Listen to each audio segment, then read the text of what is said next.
today? We're hanging in there. It's, Sunday afternoon here in sunny California. And that means we're all trying to soak up the end of the weekend and enjoy ourselves.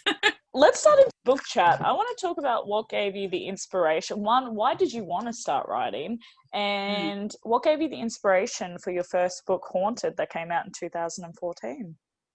I know, 2014.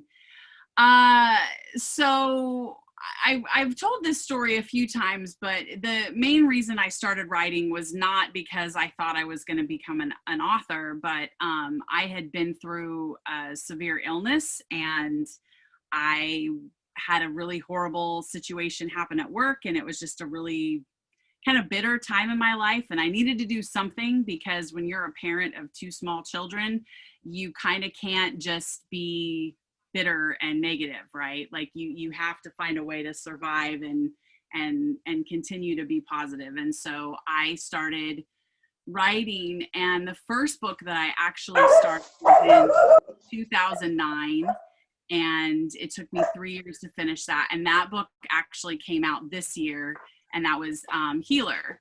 Haunted was the second book that I wrote, but it was the first one that I felt was good enough to put out there and publish. I love the story to this day, and I still have people that tell me, I wish I could hang out with the band. I felt like I was right there in New Orleans. And so I definitely, I love the story, and I want to revisit those characters more. But I've learned a lot about writing since then, because I didn't know hardly anything at the time, and I've been through a couple different editors, and so I feel like if I wrote that book now, it would be very different. But the story is really impactful to me, and I think part of what inspired it was my father had just passed away, and I had just been to New Orleans for the first time. And so it's really about a woman who's dealing with wanting to care for other people. She wants to be somebody she's a tattoo artist, but she's also a trained therapist. And so she's really trying to find herself, and she ends up, starting a new life after her father passes away, and kind of some of those feelings that were left from that. I love that. Your books are heavily, like, everyone knows that your books are heavily known in, like, the rock and roll and, everything that's, like, really quirky and awesome. And so what I find interesting is it's very difficult for an author to brand themselves, especially when they write multi-genre, which is what you do, because you do paranormal, you do romance, you do historical horror romance. And so I'm intrigued how, is there something that's very consistent throughout all of your books? And what's your favorite genre to write out of those? So obviously music is the thing that ties all of the stories together. Even if the characters aren't in a band or they're not musicians themselves, there's always some aspect of music involved in the story. I would say that my favorite genre to write, I find myself being able to get lost a little bit more in paranormal. I think just because I love horror, I love, Halloween's my favorite time of the year. Definitely, I think paranormal is where my comfort zone is. But then when I really want to tell a story that is deep and heavy, and I want to explore like some of my feelings about things, then definitely contemporary is what comes next. The horror has been recently, I've really been letting myself kind of dig into that a little bit, and I love writing about the Old West. So I've definitely been playing in that sandbox lately. It's very interesting because, like, you and I published within the same year. You have been very consistent with your publishing, and I even saw in August you had 4 book releases, which is huge. And even like when you released your first book, Haunted, within the next 2 months you had another book, next 2 months you had another book, and then you published another 3 books after that every 2 months. And so I'm curious how you balance everything, because you're a teacher, you're a mom, you're a rock star basically, and you're an author who's public, and you got quirky hobbies as well. You have some really cool hobbies. So I'm just curious as to like, do you sleep? Maybe that's the main question here. Do you sleep? I do. I do Balance. sleep. Yes, I do sleep. I'm a huge fan of naps. What I haven't done a lot of over the last few years is watch TV. I don't do a whole lot besides write during my off time.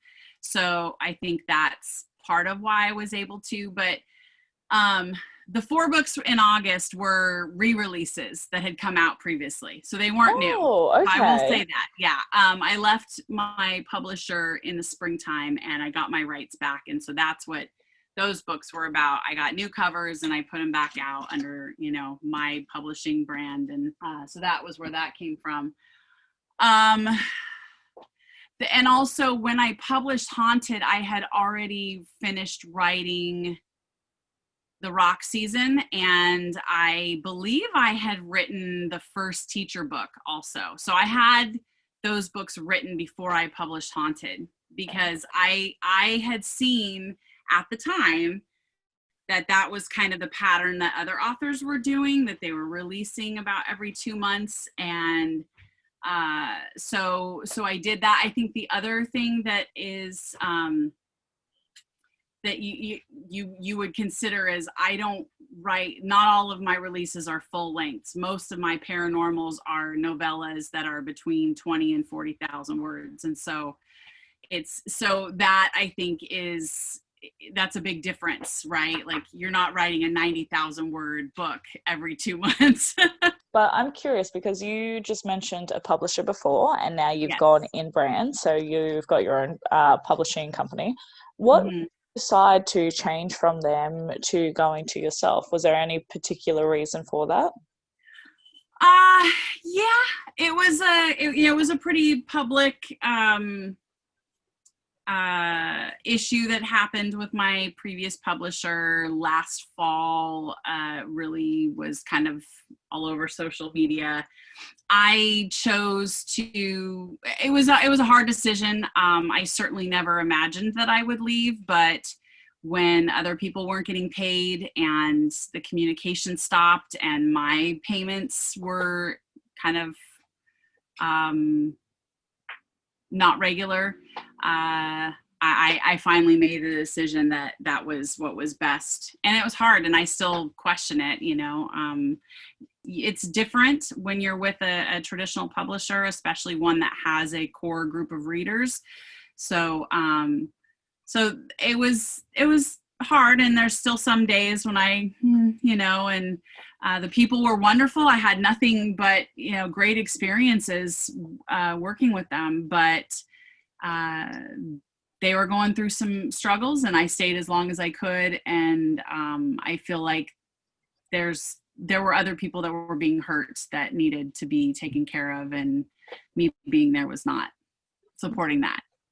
And I'm like, and it's at the end of the day, a business is a business as well. This Yeah. is what it is. So Yeah.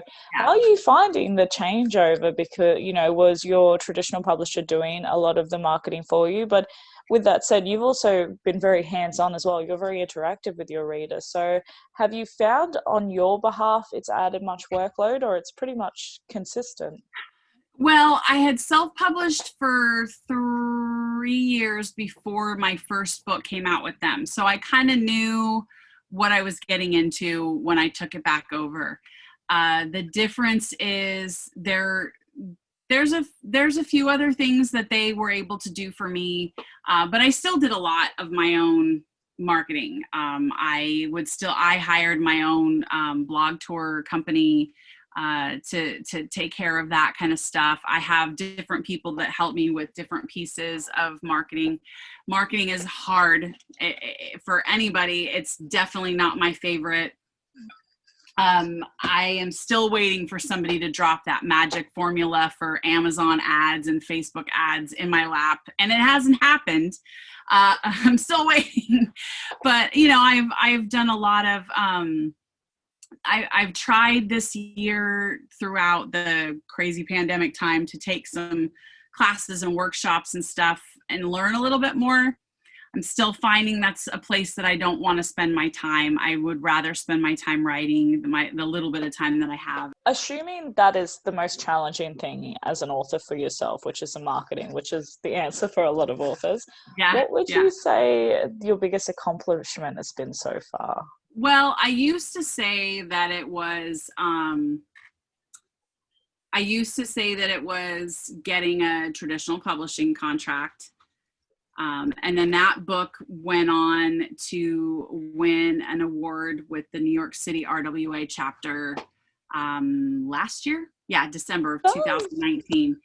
That to me was big. And then my next book got a Publishers Weekly review. It wasn't a starred review, but it was a really positive review. And then the next book after that was a finalist for another contest. And then the next book after that was the one new release that I put out in August. And that book, I took a chance and I put it in for a Kirkus review, and I got a positive Kirkus review. Again, not a starred review, but it was very positive. And so all of those things to me are big accomplishments. And I mean, I know a review is one person's opinion, but it's validating and it makes me feel like, okay, I can do better next time. So it's kind of, it pushes me to work harder. And so I would say that improving my craft has been my biggest accomplishment. Curious, have you, because I absolutely love how bright and passionate you are with writing and publishing. Like we had such a ball at Lake Tahoe. Like you're just such a vibrant person and you're such a big personality. And I'm curious, have you ever because, 6 years, we've both been in this for 6 years now. Mm-hmm. It's not a long time, but it's not a short time either to be committed to one career path or goal. And obviously you teach as well, which only impacts that. What have been your biggest, if you've had any, doubts, and how have you overcome them, or even moments of stagnation? Because sometimes we get tired and we wonder, why am I doing this? And we have to remind ourselves, how do you go through that process? Funny you should bring that up. I had never really, I'd had a few times where I'd get stuck on a book and I'd go, oh God, I don't know if I can finish this. But I never doubted that I would, really. I knew that, the muse might go away for a little bit, but I'll get it back. It'll come, until this pandemic hit. And for the first time in April, I missed a deadline with my editor.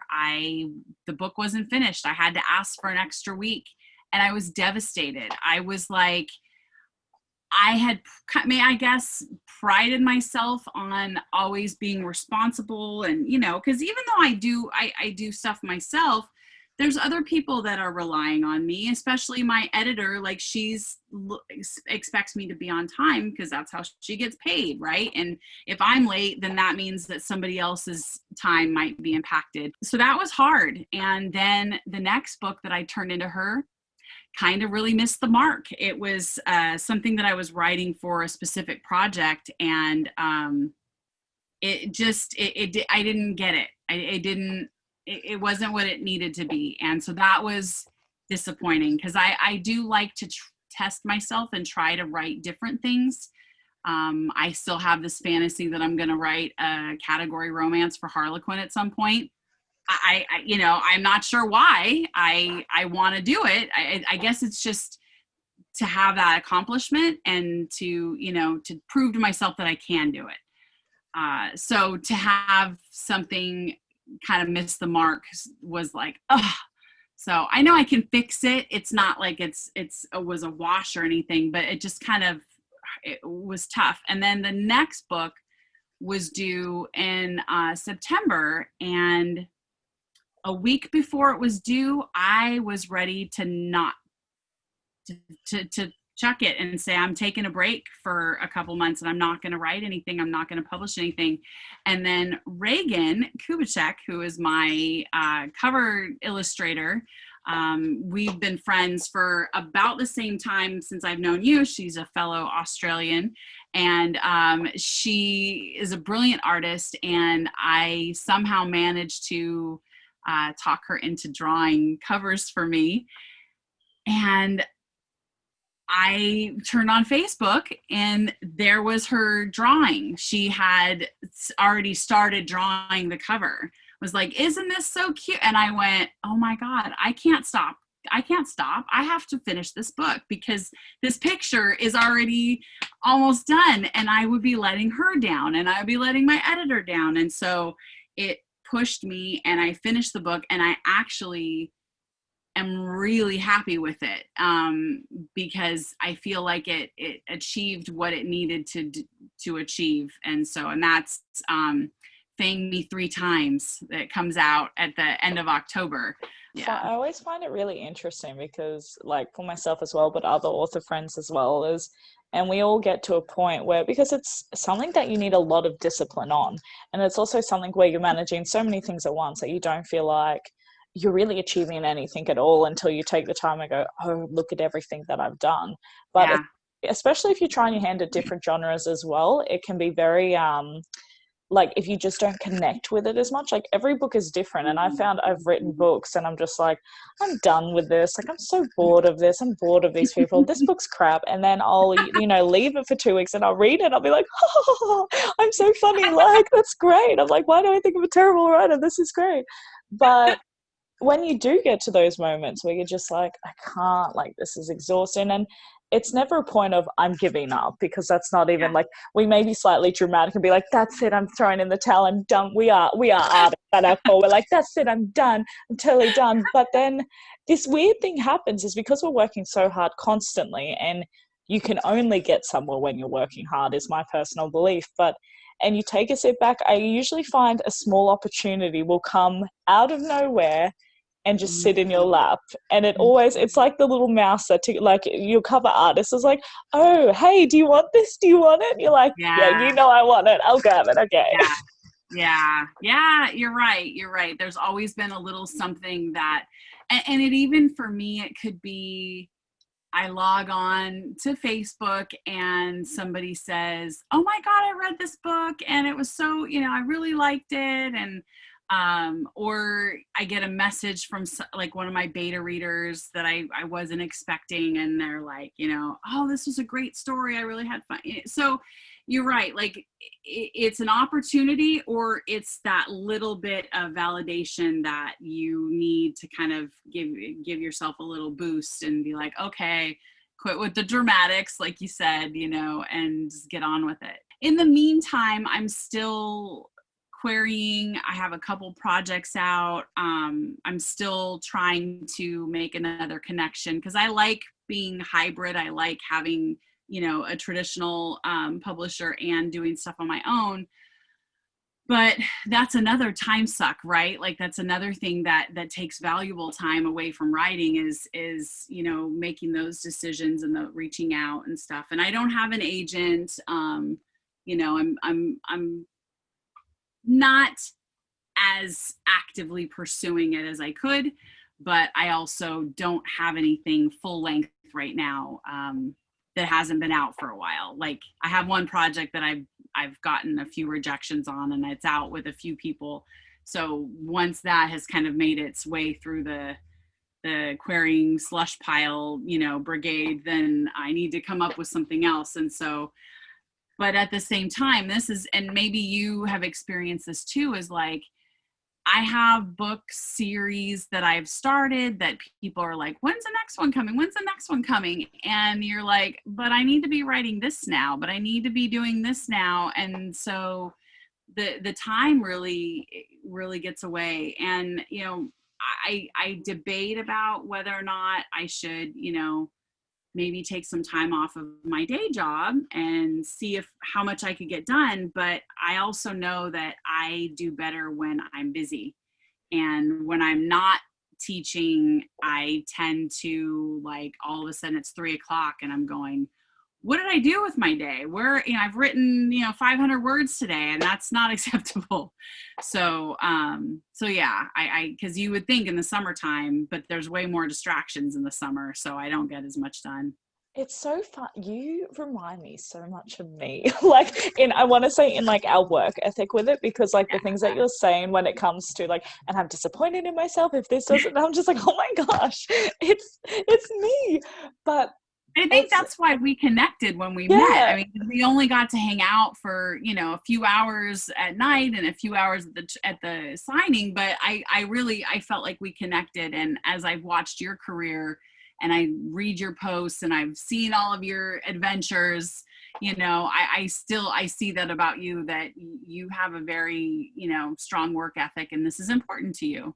likewise. I find it interesting because I am doing the secondary option right now. Is I've always worked full time and worked crazy hours, whatever that job was, 40, 60 hours, and then on the side doing this and just breaking myself to my physical limits. And a couple of those times I did break, like fatigue's a real thing and it sucked. Yeah. And so, as a lot of people know, when I was in Scotland having the time of my life, I kind of stepped back for a little bit. So I did take the break, and then coming back into it now, and with COVID hitting, I've come back.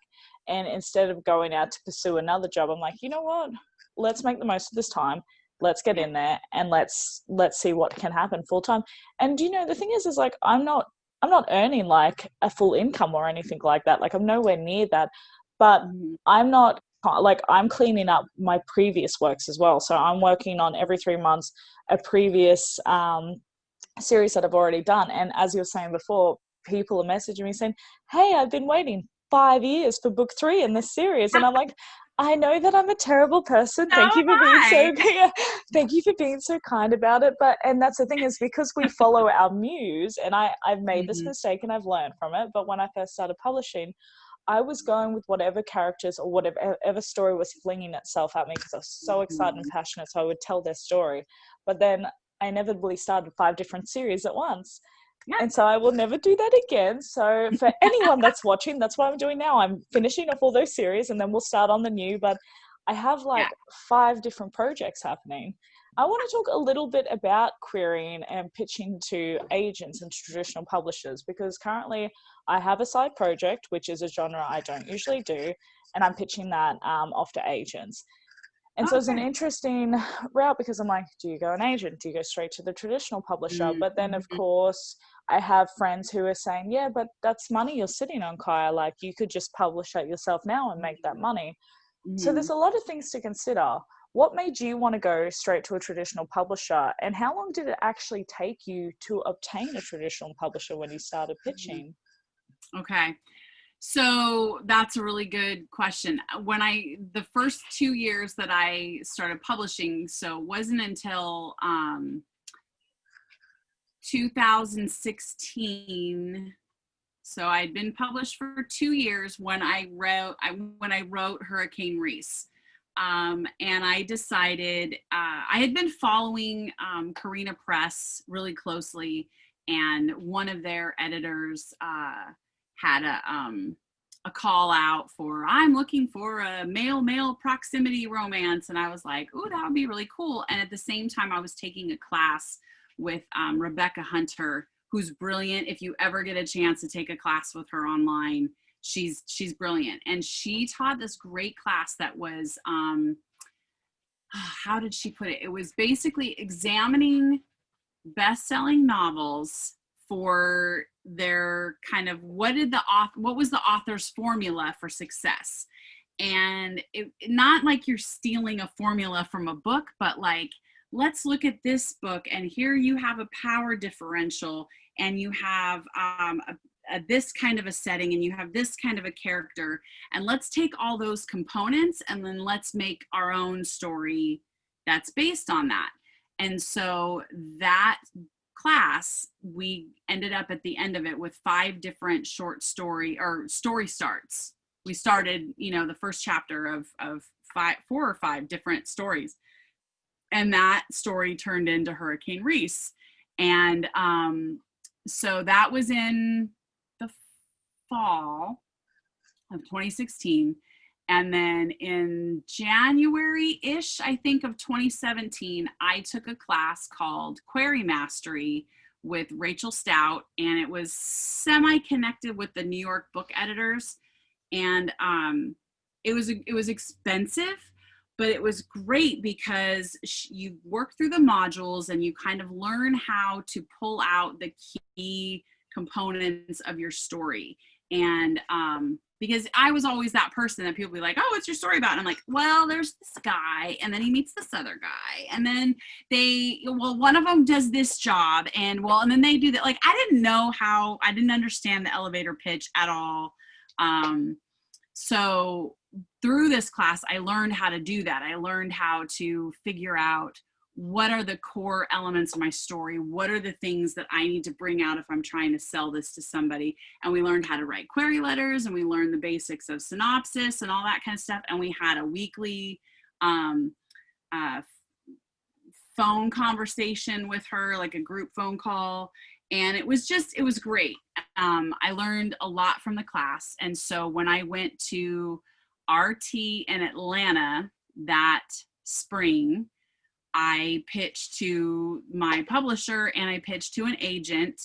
And the agent, I pitched a different project because I pitched to the publisher first, and everything went so well with it that I was just like, I'm going to try to sell this one on my own, but this other project I could use help with. And so, which, it didn't go anywhere, but as a lot of those things happen. But I think now looking back on it, it was great. And I'm so happy that happened.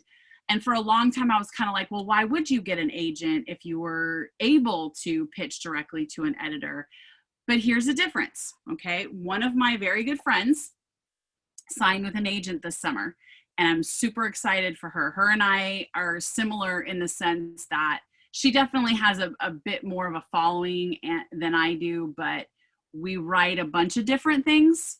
She doesn't write paranormal, but we write a bunch of different things. And so she and I both wrote a proposal to this one editor, and her agent pitched her to this editor, and the editor said, write me this proposal. I talked to this editor at a workshop, and she said, send me a sample of your writing. I have not gotten a response, and my friend just signed a contract with that editor. So, like, because she has an agent that's behind the scenes kind of guiding things. So I know that there are more opportunities that you might get with an agent. I know that. So yeah, so that's the difference. I think for some, sometimes if you have an agent, you get paid more, you might get a bigger advance. They might be more willing to take a chance on you because an agent has. So it's kind of like you have a little bit more credibility before you even step through the door. I guess too, it depends on like the person and each to their own as to what they're actually wanting to achieve. I have pitched to a couple of publishers as well, and we'll see what they have to say. But my thought process, I'm really in a 50-50 because I think, well, I want to go big. I want the full hog. Like, I want to see how far I can push in this industry. And for that means any opportunity I will listen to gladly, whether it's film, whether it's audio, whether it's translation rights, whether it's, I don't know, screenplay, whatever. I'm there. Yes, let's have a look at it. So I can network and create some of those opportunities for myself, but I also know that an agent has more understanding of the contracts and things like that. I don't yet, and I would be gutted if I let myself down in that sense. However, I also think that if an opportunity came with me straight through from a traditional publisher, then I would definitely look at that seriously. Yeah. And then you also have the third one is a lot of people because I like the appeal of being hybrid. I do want to see what it's like on the other side, just so I can compare and know what route's best for me. Whereas a lot of my indie authors who are doing very, very well for themselves, and they're like, why would you do that? Like, just stick with this. And I'm like, well, this right now is very stagnant where I'm at in my career. And so I need to change something up to make it different. So I guess it's each their own really, and whatever presents itself first and whatever's the best decision for them. Yeah, and I know that my indie author friends that are doing very well write one thing and they stick to that one thing. Even if it's, you know, they have maybe a couple different series, they write romantic suspense or they write paranormal romance, dragon shifters, what have you. They're very savvy with Amazon ads. They're, you know, they're very savvy with marketing. They spend a lot of money on ads, and I don't want to do that. So therefore, I'm not getting as much visibility as other authors. So that's what I see, and it's a conscious decision then. Like you know that those are the things that are going to work for you, but you have to decide whether you're willing to do that or not. And I know I would be bored writing just one thing. And I actually had an agent say that to me when I pitched to her at RWA in Denver in 2018. And she was just like, well, this is never going to work. Because I said that I had 2 different projects that I could, you know, pitch. Which one are you interested in learning more about? And she said, well, that's never going to work. You're never going to get anywhere if you know, don't have a brand and you stick to it. And I was like, this is obviously not the right agent for me. So I spoke to her, you know, I listened to what she had to say and I moved on, and I didn't end up submitting to her even though she requested it, because I knew that that wasn't going to work, because I would be a nightmare person, a nightmare client for her. Like, cause I'd be like, oh, I'm going to write this one this time and this one this time. And but I think too, like, you need to think about, you have numerous hats when you're doing this role. And one thing I had to go deep inside and have the conversation with myself again was, I'm an artist, I'm a writer, but then also I'm a businesswoman woman as well. And so I find that I do multi-genre because I enjoy writing. I write because I go where my muse is, and that personal development, growth. And yes, so it makes it a little bit harder sometimes on the business side of it, when I'm business guy, I'm like, why the fuck did you write this book? Like, where did this come from? Why are you spending all this time on this crazy idea? Exactly. Why did you do this? You have another 3 series to do, like, finish those up. But, you know, so it's a weird balance to have. But for me personally, and credit to those who, they nail down their formula and they've been publishing for 20 years and they've got the same thing consistently, and they might change their genre slightly. But I also think, do you still thoroughly enjoy that? Or is it now that you're so used to this as a job, like this is a job now, that you know what your formula is and what works? And like, that's not a bad thing. I'm not criticizing that. But for me, I got to keep it a little bit spicy, you know? So it's well, and I think there are definitely some authors that I've met that mix it up, but you still know, if you pick up one of their books, you know what you're going to get. Like, for example, Katie Robert. I met her recently, and she is hilarious, because she'll be like, I just came up with this crazy idea. And, you know, she found a cover that she liked, and she's like, I'm totally inspired to write this whole new series that's like a paranormal. And she typically writes really, really sexy contemporary, like mafia stuff and BDSM. And I think she's fantastic, and she's really, really bright. And I admire her career, because she will take those chances, and she's still doing really well. She found an agent that, you know, she works with, and I think she's hybrid. I think she publishes some things on her own. But I also know that she got involved with a couple of different apps that are doing the serialized fiction. One of them is the KISS app, and it's through Crazy Maple Studios. And I heard about their program this summer at a convention that I signed up for on a whim, and ended up being a great opportunity. And so I licensed several of my books to them just to see what would happen, right? And I'm writing some exclusive proposals for them, to where I might write something, you know, exclusive to them. to try it out. Like you were saying, like there's so many different opportunities for writers. I want to see what's out there. I want to see what I can do. But I had a conversation with Katie because I saw that she was doing it, and she was like, well, you know, why not give it a shot? And that's the thing too, is like there are some authors who do, you know, they reprioritize, and publishing isn't a priority anymore, and that's fine. But I do find that usually those who do flake out or choose not to do it anymore were those who were in it for the money.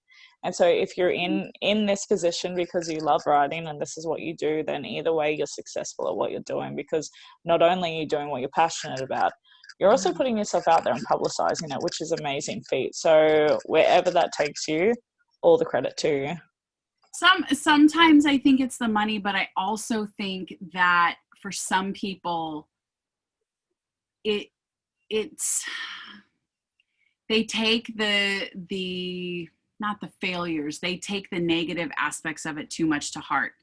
I have had several friends that have stopped writing, and it's either because their personal life, they didn't have people that supported them to make it possible, or they had, you know, crushing rejection. That's the word I was looking for, rejection.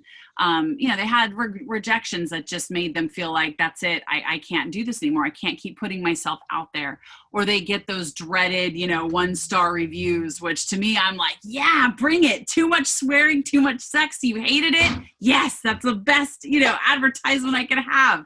I think there are people leave it for other reasons, but I think definitely it can be brutal if you have your heart set on one thing and you don't achieve that one thing. If your heart is, I need to get an agent, I want to be published with a traditional publisher, and that doesn't happen for you, you know, or it doesn't happen for a long time, or like some of our, you know, our friends that are authors of color who have had negative experiences because of that and not felt welcome in the industry, like that can just be so bone crushingly awful that it makes them give up the thing that made them happy. And that, I hate to see that. I really do. So my last question before my little random questions is, what is the biggest goal for you? What is the dream that you're chasing?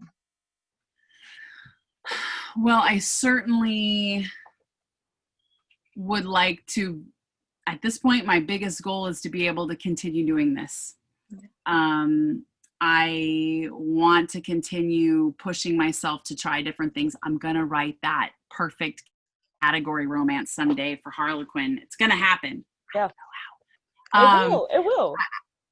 I just want to keep doing this. That's my biggest goal. I took it for granted, I think, for a while. And then during this pandemic, when things have just been really, really hard, if I can get through this and continue writing and not give it up, then, you know, I feel like then I'll have achieved that goal, right? Are you ready for the little random questions? The flash round. Okay. The flash round. I got this. Breathe. What's your least favorite food and why? Least favorite food? Meatloaf. Okay. Why? That is my food that as a child I couldn't stand, and my mother would make me sit at the table until I finished it all. And if you've ever eaten cold meatloaf, well, some people like it. My husband, it's like one of his favorites. He likes meatloaf sandwiches, so that's for him. But for me, like, I still have nightmares about that. So yeah, meatloaf is my least. And I love hamburgers. And I don't know. It's the consistency. It's this texture. I don't know. Can't do it. Sounds like a bit of a trigger food for you. Yes. Just like, back in the dining table.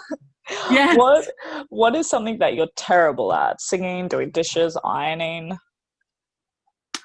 My children would probably say singing.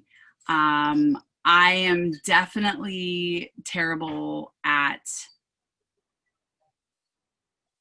I don't have a lot of patience with adults. That's a big confession. I can be very patient with children and my students. Like, people go, how do you teach? And it's like, because they're still trying. They're trying to learn. But when it comes to teaching adults at work, I am in a position where I have to train people to do things, especially in this new normal that we're living in. I'm doing a lot of training, and it's trying on my patients. At least you're smiling. It's terrible. It's terrible. I hate it because I feel like everyone deserves to have somebody to teach them. But I am not necessarily the best person for another adult. Okay, what song best describes you? Welcome to My Nightmare by Alice Cooper. Oh, I don't think I've heard that one before. It's a very, it's an older rock song. It's funky, and it's dark and creepy and funny and silly at the same time. So I think that's it. What is a unique skill that you have that not many people know of? I used to tell, I guess a lot of people either don't think that it's possible, but I was a cheerleader and a dancer for a long time. So cheerleading, if that's a skill, yes. I have it. I coached it for a long time. But it's definitely not something that has any place in my life anymore. So what was an exclusive interview / video with you, and we're going to do a cheerlead thing together. That'd be like... That would be so I don't even know if I remember anymore. No, there's some stuff I still remember, but it's scary, it's frightening, and I would hurt myself doing it. So, but in it for the Bicky, what we could do, irrelevant.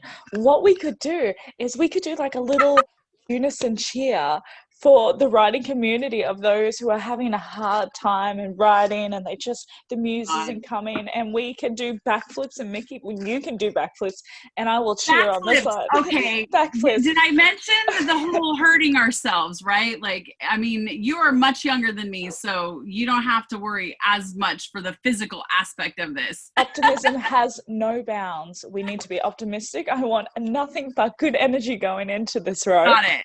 Thank you. Okay. All right, we'll discuss. I think it's more likely that I could do the splits than it would be a backflip. So there you I'll are. get working on that. You can do that. Well, do you know what? I did pole dancing for like 2-3 years. It's been a while. But and that's amazing. Amazing. I could try. I can't do the splits, but I can like try and half climb up and be like, ta-da! Last question. What is your life? Well, my fun one for writing is #GetShitWrit. So it's not grammatically correct at all, because that's, I kind of actually sometimes like to not be grammatically correct on purpose because it's fun.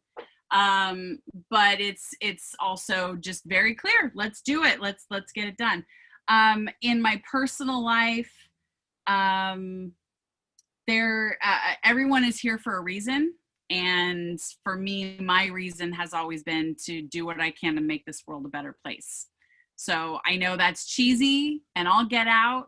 And I won't tell you the story about how my very first tattoo was of the earth. And that was a reminder to make this world a better place than it was when I was born into it. But I'm not telling you that story because I won't tell you what the earth looks like today. How many years later? I got that tattoo when I was 20 years old. So 27 years later, that earth is not, it's been through a tectonic shift. It's been exposed to pollution and so basically the world that we live in is probably quite relevant to some of the continents aren't there anymore. The water has it's scary. But no, I would say murky ball of a tattoo. It's just like murky. Yeah, it's like it's not circular anymore. It's kind of like a sideways oval, and it's frightening, but I'm not covering it up and I'm not taking it off because it's a reminder, right, of where I was when I was 21. Well, do you tell us what's upcoming for you? That's basically all my questions. So that's the end of the interview. But let us know what's happening. What are we on the lookout for? Well, October 13th, I have a novella coming out that's a paranormal romance that follows kind of a brother-sister team as they chaperone a prom night, and they are each trying to impress their love interests, and another worldly force descends upon the prom and makes things difficult for them. So that's coming up October 13th. And That's then fun. on the 26th is the next Magic and Mayhem universe book that is Fang Me Three Times. And it's about a weather witch who's been cursed and she can't control the weather. So she's a weather girl. And she happens to come across these guys wandering around in the woods one night while she's doing her weather forecast. And they are brand new vampires and they don't know what that means or what happened to them. So she takes it upon herself to make sure that they are taken care of and learn how to be vampires. And it's very silly and very sweet and has a really fun ending that will lead into a whole bunch of adventures that I think people will get a kick out of. So that's October 26th. And there's 20 stories that come out the same day with different authors in the universe. So it's really fun. That's so cool. So this is the month to be, and I'm excited for those releases. I'll put the links down below. That's awesome. Thank you. Thank you. Really. Thank you. Well, I am going to love you and leave you, but thank you so much for hopping on. I've had such a blast. I know. It's so good to chat with you. It's been a long time since we've seen each other in person. So this is a great way to catch up. But I'm going to love you and leave you. So have a good day. Thank you. Mwah.